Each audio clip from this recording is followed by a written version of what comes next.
This video is about storing values in Python. Okay, so first off, I'm going to have a look at why we store values and what they're called. So we store values basically so we can use them again. If you think about a memory button on a calculator, it stores information. If you think about your phone, you have got your speed dial on your phone and it uses a name, and that name stores a number, so it stores information related to a name. So you've got a whole list of them. We do similar things with programming. What we do is we set up an area in memory, we give it a name, and then we put stuff in it for safekeeping, and we can use the name that we've given that area in memory to get the information back.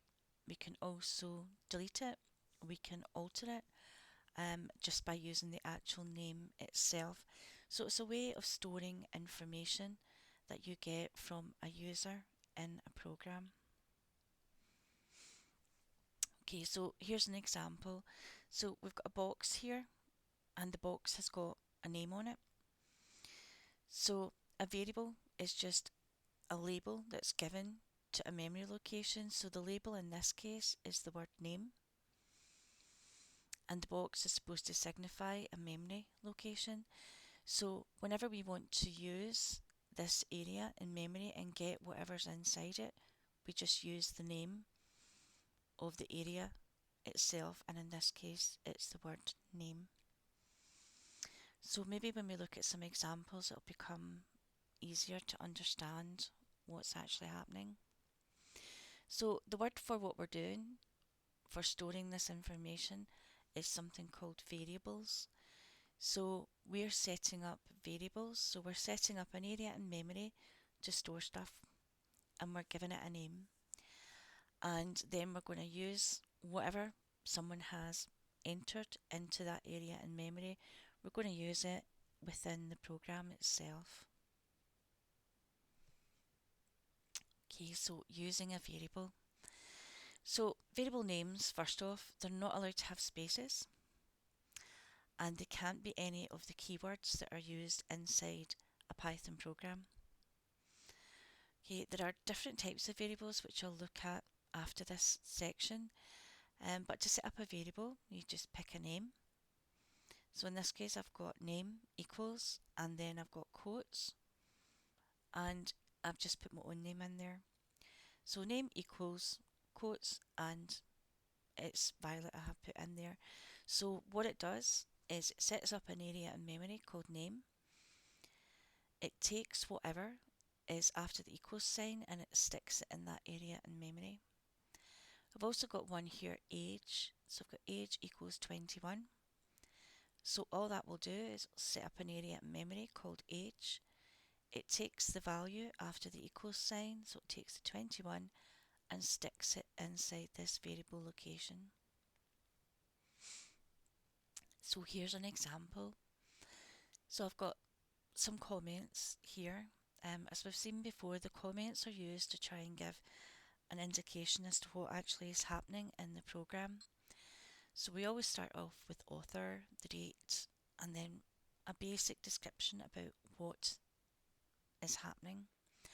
So I've got name equals Violet, and as stated here, it's actually case sensitive. So if I was to use this name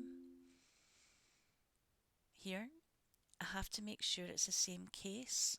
So it's all lowercase, N-A-M-E. So I have print hello there, comma, and then name. So what that does is it prints out the words hello there, and then it looks for an area in memory set up called name. And we've already set it up on line 4 here, and it has Violet inside it, so we'll write out hello there, Violet. And then down the bottom here on line 12 we have age equals 21. So we'll set up an area in memory called age, and we're sticking 21 inside of it. So I'm just going to print out a blank line and then print you are, comma, and then age So what Python will do is go look for this area in memory called age, goes and it gets the value inside and it'll write it out. So it writes out you are 21 years old. And there to the right hand side is a display of what's actually happening inside this Python code. What we normally do is we normally give start values, something known as initializing. So we give start values normally to variables. So the reason we give start values is if you have a start value, you know what to expect in the program. So when we set up variables, we're going to give them some start values so that we know when we code the rest of the program what's going to happen. One of the other reasons we do it is so that calculations are always correct. If you give it a start value, if you're going to do a calculation and you give it a start value of 0, then you know that the calculation will be correct. Whatever you're going to add on to the start value of 0 will be the correct value that's being used. So it's known as initializing a variable. Okay, so all that really means is give it a start value. So what we've got in Python is we've got various different types of variable types. This is important in the sense that if you want to do a calculation, you're going to have to make sure that the variable you're using is a number. If you want to just write something out to the screen, then you would need to make sure it's textual.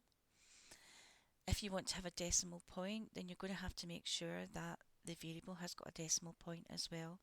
So what we do is we can cast things in the code, and all casting means in Python is make it a set variable type. So we'll have a look at what that means. So here I've just made everything str. So str is string. So all we're doing is we're saying it's just text. Okay, so I've got name equals str brackets, and then I've got Violet, and then I'm going to print out hello there name. So it just takes whatever has been stored inside name and it writes it out to the screen.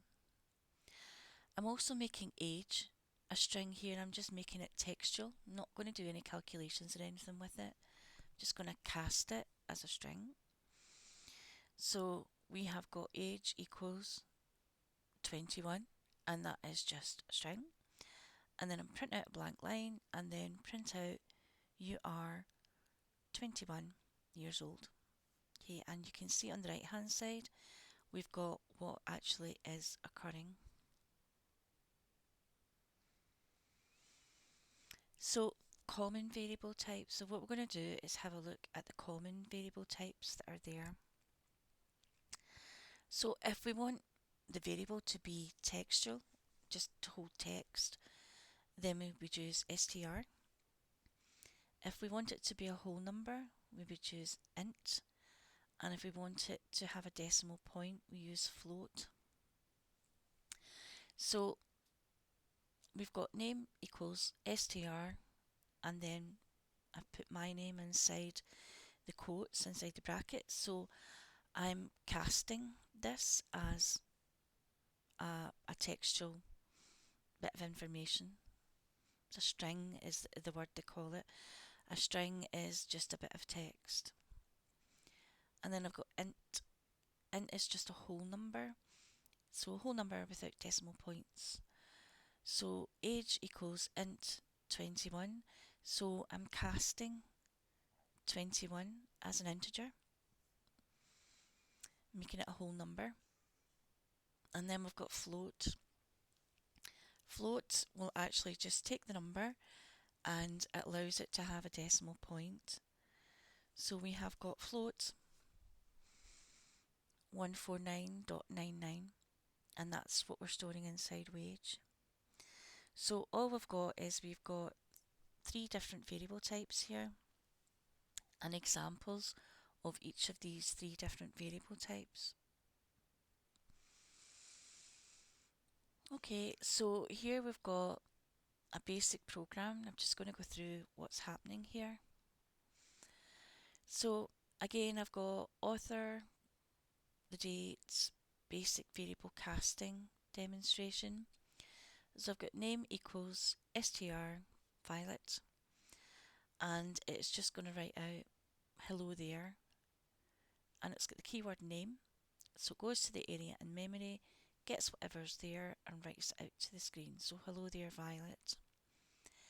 And then I've got age, and I'm casting age as an integer, and the integer is 21. So I'm storing 21 inside that area in memory called age. So we're casting it, we're just making it a whole number. Then I've got a blank line, and then your age, you are age. So it's going to go, you are 21 years old. And then I've got wage equals float 149.99. So float will allow you to have a decimal point. So I'm casting it as a number with a decimal point. Then I'm printing out a blank line, and then I have your wage is wage. So it'll go to the area of memory called wage, takes 14999 and writes it out to the screen. And then I've got years old here, which I should have deleted. We'll ignore that. Happens when you copy and paste. So I've got a whole list of things here. So I've got a string, which is textual.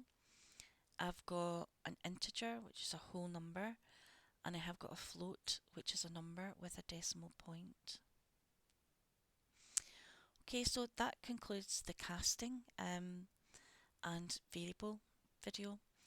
Any questions, just ask me in class.